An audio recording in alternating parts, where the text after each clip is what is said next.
So I'm ready whenever you are. All right. And we go live in 3, 2, 1.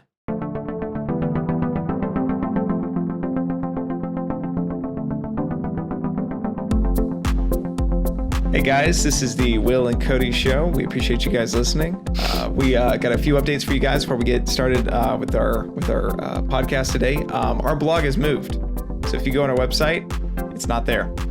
There is a nice link to medium.com, and it'll go straight to our webpage on Medium, and that's where our new blog posts are. It's just something we're going to try. I think we're going to like it. It's kind of new. I don't know, William, were you the one that told me about Medium, or was that just something I saw online? I think it's just something you saw. But yeah, we're excited about it. I think it'll be a good resource for us. I was going to make a joke how, the two people that are looking for our blog could find it. No, but hopefully we'll get a little more traffic to that. And it's something where we haven't written a lot, but we're trying to write more and get into that. But yeah, I think it'll be a good platform, get a little more visibility in what we're writing rather than just our website. Yeah. We like talking more than writing. I think it's just we have easier. a lot more podcasts than blog posts. Yeah, I think it's just, I don't know if we're natural writers. I enjoy writing, but sometimes it just takes a while to get it down onto, written down or typed out versus just being able to say it. So, yeah. And so if you guys want to see it or go visit it, it's askwillandcody.medium.com. And it's kind of like, I wouldn't say it's blog posts or like a blog per se, but you just see our page and it shows all our articles. I think it's what they call them. It's just our blog post. All of our old ones, well, most of our old ones are up there. And then William's actually working on a new one. William, what was the title of that one again? Yeah, so I'm going to talk about a common thing where we talk about margin. It's kind of one of our key things we emphasize is if I want to grow my margin or I don't have any right now as far as in my budget, and so I want to increase that, should I look at, there's two sides to it. It's either you need to increase your income, right? You make more money, or you need to decrease your expenses. You need to spend less money. So that's one of the things that kind of widens that margin. It's either you got to increase the income or decrease the expenses. And so a lot of times people will ask, well, which one do I need to do more of? Which one should I do first? What should kind of be the priority there and looking at that? And so I'm going to go, try to go a little bit more in depth into that. I think it's something we've talked about before, just in one of our videos, but something that we could just kind of jump in a little bit more into. And so I think it'll provide greater insight for people that are like, I got to increase my margin. What do I do? And so start going into that. Yeah, I was looking back. It was one of our videos before we did the podcast or the Will and Cody Show. We did some YouTube videos, just like 5-10 minute videos. Yeah. So it's on there. I don't remember the title. I was trying to find it. But I did find the blog post you did a long time ago. I think it was one of the first ones you did back in November of last year. It was Margin, a Key to Financial Success. Yep. So would you say this is like the one you're writing today is like part 2 of that? Kind of a sequel. Yeah, a little bit. Yeah, or like, a sub point to that of saying, okay, here's the principle of margin. But then, okay, how do I increase it? So yeah, you could say it's definitely a sequel to that. And so a lot of people, I think, can focus on one end or the other of the spectrum. And so I kind of go into it in my blog, which I need to finish out. I'm almost done. But the main thought that I'll get across in that is I think I would look at expenses first, and then I would look at increasing income. And I would look at both. I think you need both, if you want to see, the margin increase to where you need it. And so first, I would look at expenses because I put in that category of quick wins. And usually anytime I'm working on a project or things or stuff I'm at work or whatever, and we have like a lot in front of us, we'll always start with, okay, what's the quick wins we can get right out of the gate, get those out of the way, and then we can handle the longer problems. And so as far as expenses, that's things that usually people can cut back pretty easy. Like it's, okay, I'm not going to eat out as much this month. Or, hey, I'm going to shop around my insurance. Maybe I can get a better deal. Or try not to spend as much on groceries, things like that. And so I think looking at those first can be really easy. And then the second thing in that is you get 100% of the proceeds go to your margin. And here's what I mean by that. If you have, say you're going to try to spend $100 less, let's say, between out to eat or insurance, or food or gas or whatever, you're going to try to spend $100 less. So if you do that for this month, now your margin is going to be increased by $100 because you had $100 that you're not spending over here. And so you're going to see it directly in your margin. And so that's one thing that's really nice about that is, hey, if I stop spending or if I save $50, then there's $50 that's going to be able to go to my margin, or whatever your amount is. It's going to go directly to your margin and you can use that for whatever you want. And I talked about that in my margin article or blog post. You could use that for if you're trying to save up for your emergency fund, you can save up for that.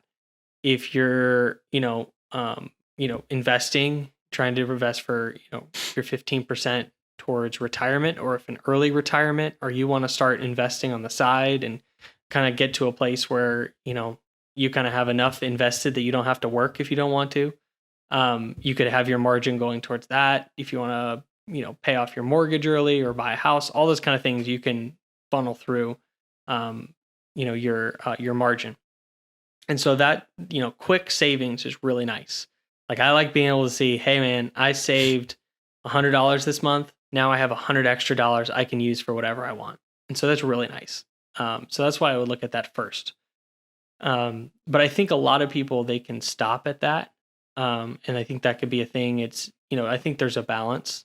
I'm interested for your perspective because I think you're better at this than me, Cody, as far as the saving money side is. I think sometimes we can stop there and say like, okay, I'm just going to penny pinch as much as I can to get my margin. I think that's good. I think there's definitely benefits of being frugal. But we can kind of go into the second stage, which I really feel like you'll see the growth is in when you increase your income. I think that's where the most growth happens. So I think it's tough. I think you need to get your spending under control because I think there's a lot of people making a lot of money, but still being broke. There's a lot of people with 6-figure salaries that are still living paycheck to paycheck. So I think there is an element that you have to have that under control, your spending. But also, it doesn't hurt to make more, to have that. Yeah. And so I can go into some of the benefits of that later, but I'm curious on your perspective on, why it is so important to get that, the expenses under control. Yeah. So that you're not just money in, if you're making a bunch, but you're spending a bunch, then it doesn't matter. It's about what you keep, right? But to a limit. So I'm interested for your thoughts on that. There's like, you can go into detail about like what you were saying. You get to keep all the proceeds. So if I save $100, I save $100. I get $100 to go to what I want.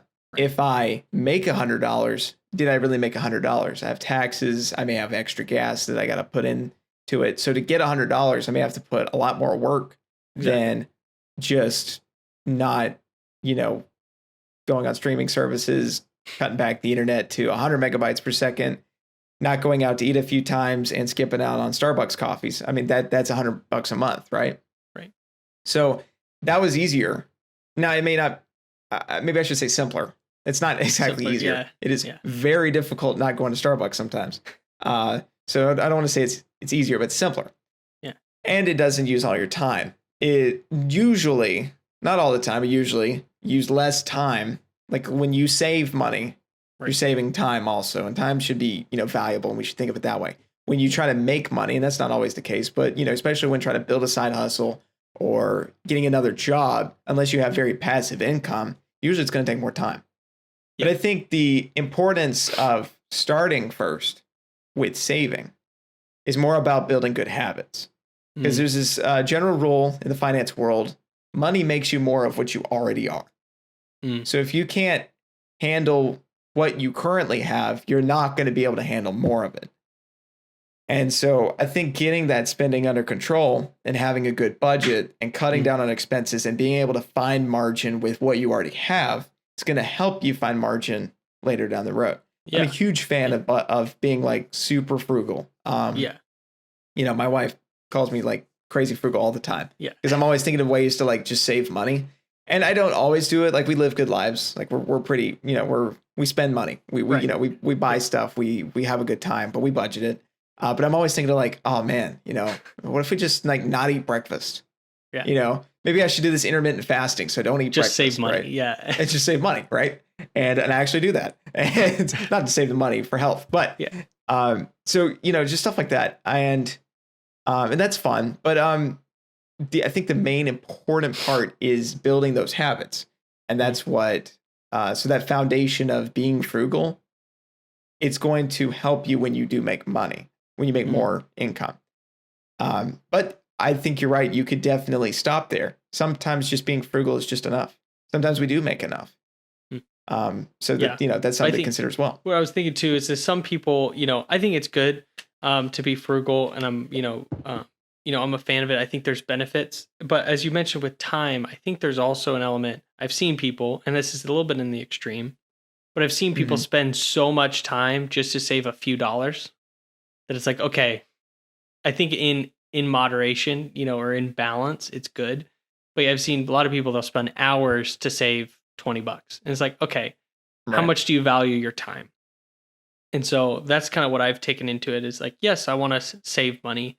I don't want to spend as much, but up to a certain point where I don't want it to be like, I'm spending all my time to save a few bucks and that's it. And it's like, that's not the best use of my time.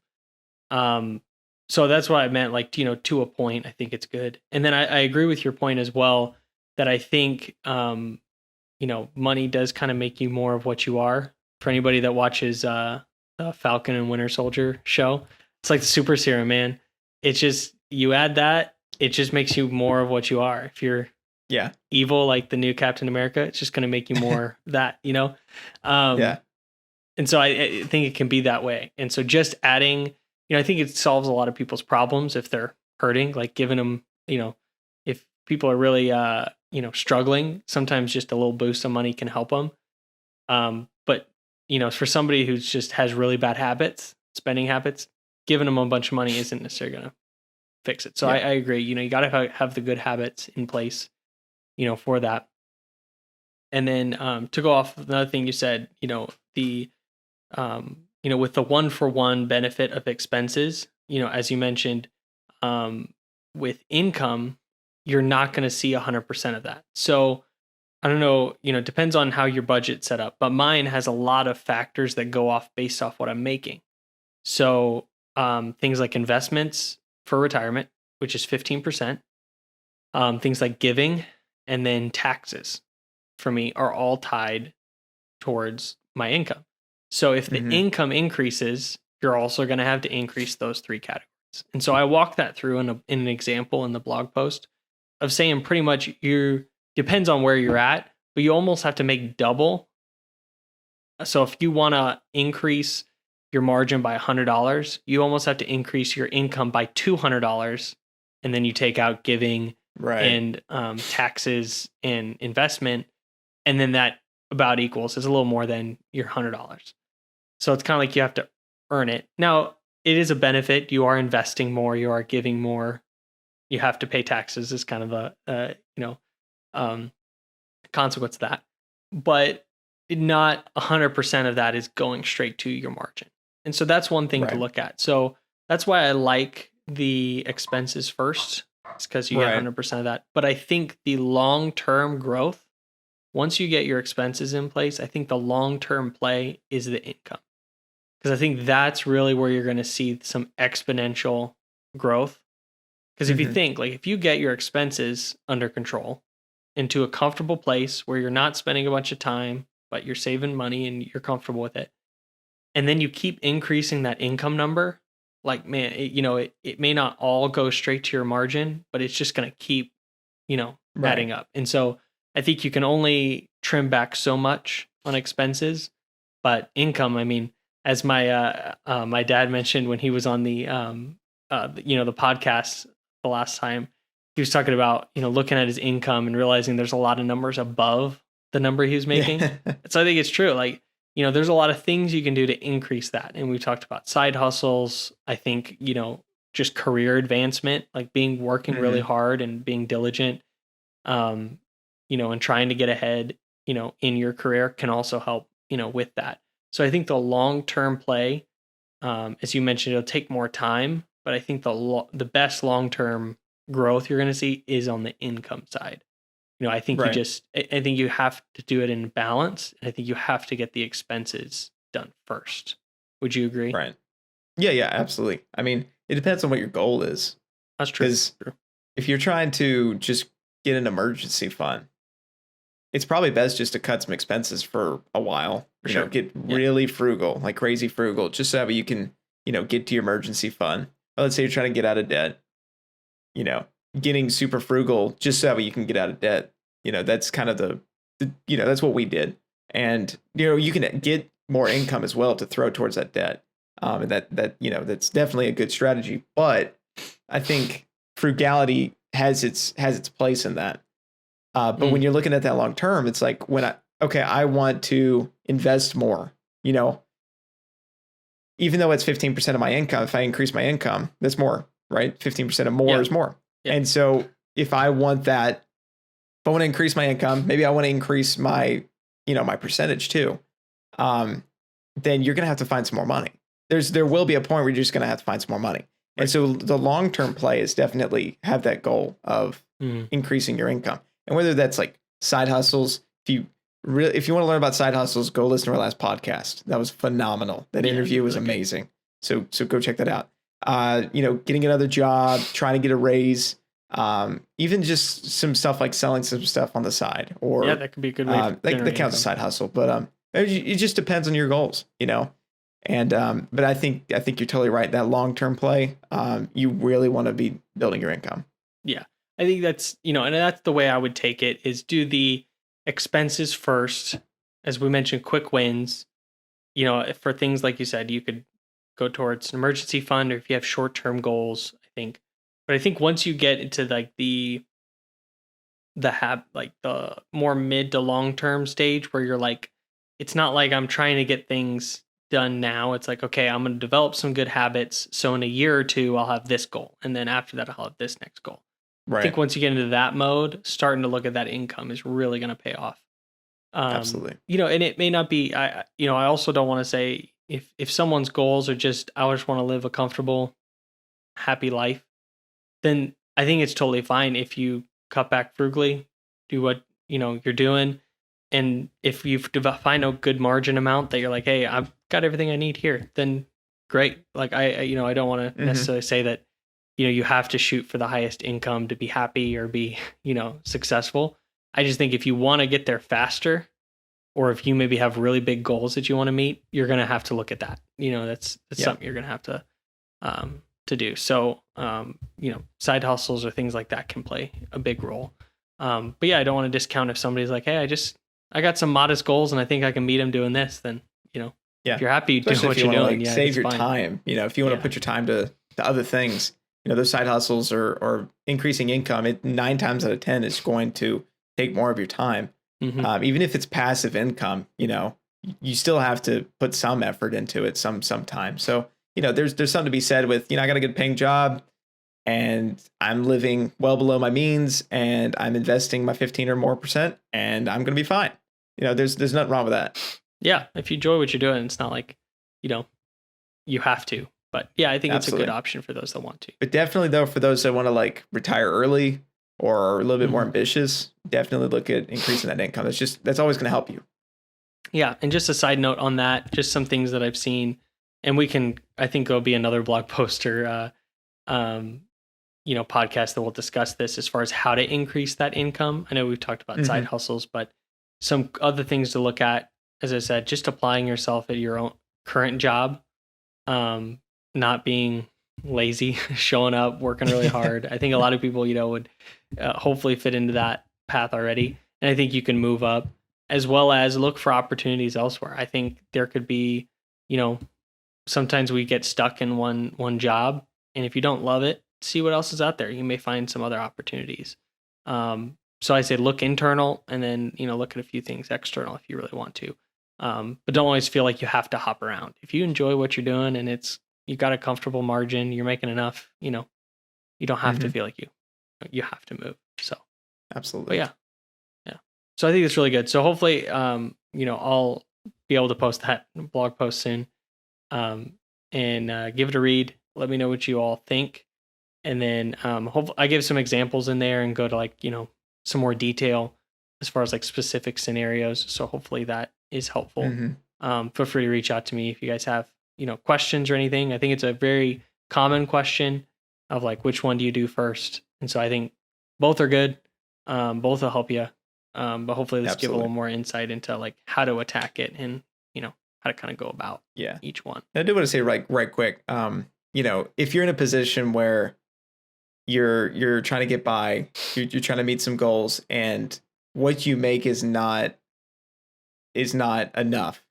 And what I mean by that is maybe you have like a lower end job, or your expenses are, maybe you live in an area that, the rent's pretty high, or something like that, where your four walls are costing so much that you can't make it on what you're making. Then you just have to increase your income, either through side hustles or another job, or trying to find a better job, something like that. So, definitely be frugal, but there is a point where you go to a point where there's a stopping point. Frugality has an ending where you can't go past zero. Yeah, exactly. So, and it's not zero. There's base things.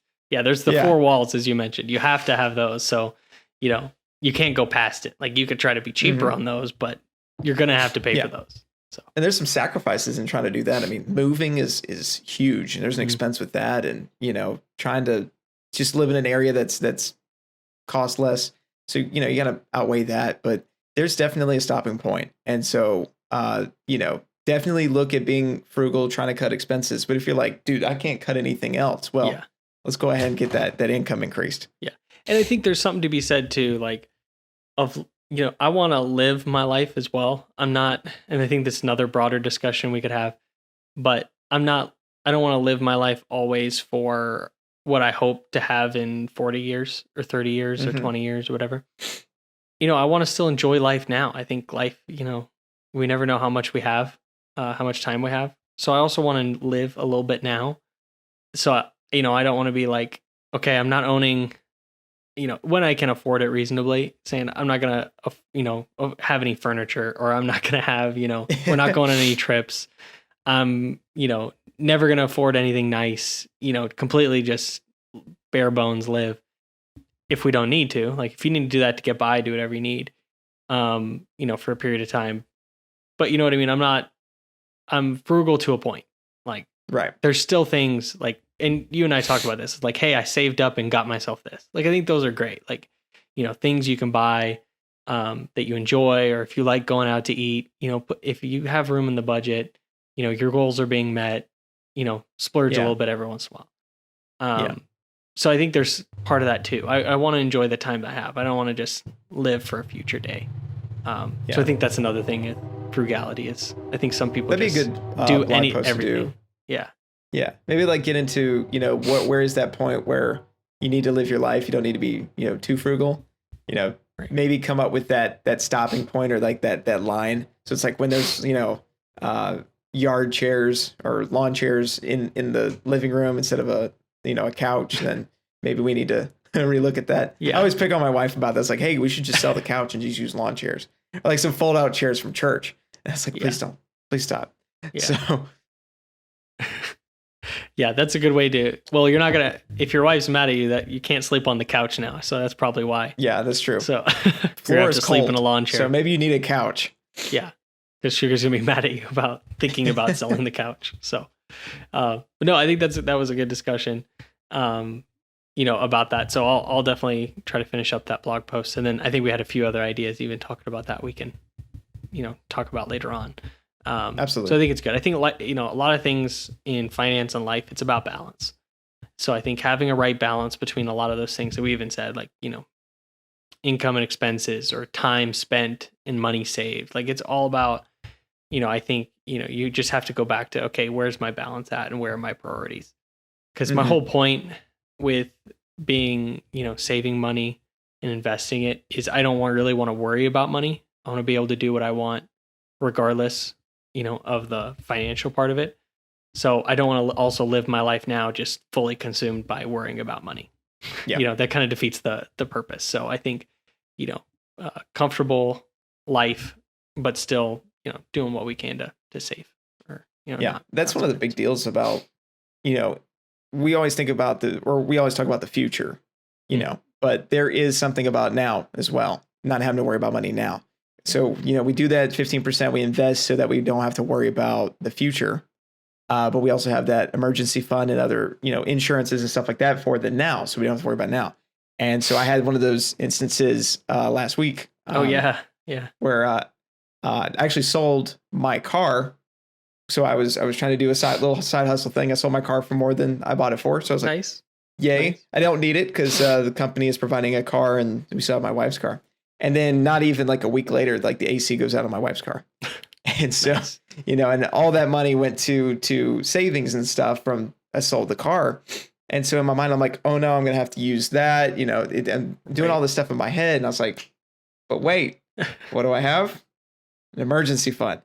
So that's just one of those things like I take for granted. I always see it like a lump sum of money in my bank account. And I'm like, man, that's being wasted. And then last week, I'm like, you know what? Not a waste.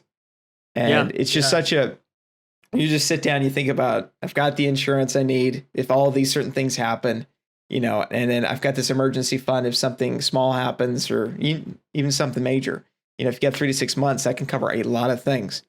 And, it's just one of those things. So you just don't have to worry. So, I mean, we talk about not worrying in the future, but there's also this now. And, there's just something to be said about that. Yeah, no, I agree. And I think it's good to have that money set aside. I think it takes the, adding money into an issue can really heighten emotions and things. It can take a simple thing and really make it a big deal because money's involved. And so I think it's a good way of having that taken care of is a good way to like alleviate some of that pressure. So now AC goes out, something else needs to be fixed. We have the money. Okay, let's take care of it. And so instead of how we're going to pay for this, how we're going to go without AC, it's about to be summer. What are we going to do? It kind of calms that down. Okay, take care of it. And then we'll rebuild that emergency fund. And I'm assuming that's your next step that you're going to be looking at is, filling that emergency fund back up.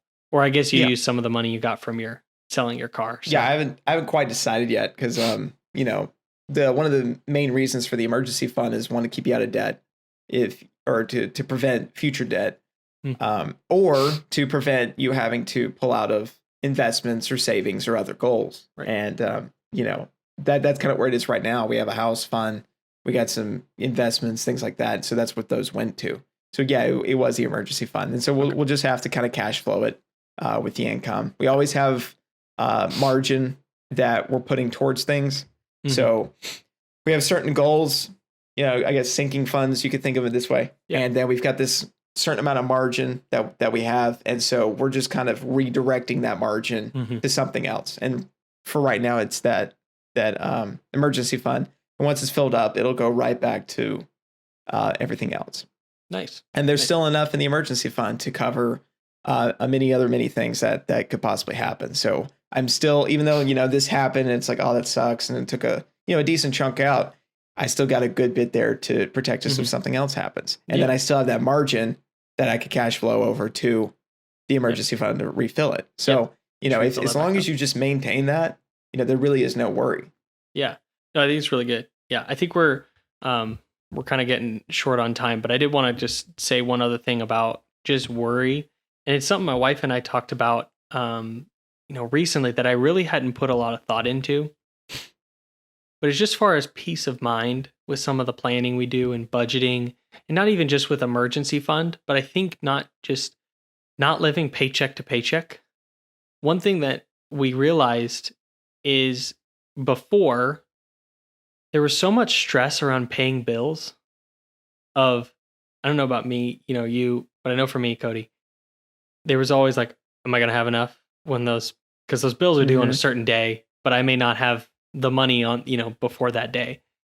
But it's the way we've, been able to try to build good habits. And so we're not perfect. We haven't done it the best, but just some simple things we've been able to do. The peace of mind we've been able to have like the past few months around bills has been awesome. Like it's just, oh yeah, bills are due. Got to pay them. It's not, oh shoot, like how are we going to pay for these bills? And I know everybody's situation is different. And I know we're definitely fortunate, we didn't lose any jobs or, wasn't out of work. So I know every case is different, but I would just want to say like building those habits does have other benefits as well. Just the peace of mind that like I don't really worry about my bills because, okay, we've got enough buffer to where, okay, as I'm not worried about, oh, is that check going to clear? Or is it going to bounce? Whatever. Right. We've got a stable enough amount every month that it's like, okay, bills are due. Here's the money. We're going to pay for it. So I think also with the big things you mentioned as far as, emergency fund, but I think just in the monthly budgeting, it's like we've assigned it for so many months. We've planned out. It's like, okay, this is how it's going to work. And we just watch, okay, here's the money coming in. Here's the different things we have for it. And it takes the tension out of it. And so it's really been, sometimes we just don't take a step back and appreciate that. But the other day, my wife and I were going through, our May budget that we were putting together. And I was just thinking about that of like, yeah, I used to be so stressed around the time bills were due. But now it's like, oh yeah, first of the month, let's pay the bills. Done. Yeah. And so, I don't know if you have any additional thoughts on that, Cody, but it's just something I really appreciated just thinking about it. And just that we're, there may be things come up, but my wife and I aren't fighting about, where did you spend all this money? We got to pay bills. Where's this going to go? Yeah. It's like we're on the same page. And so a lot of the things that Cody and I say, there's other big benefits to that. And it's just a peace of mind of knowing things are taken care of. There's a plan.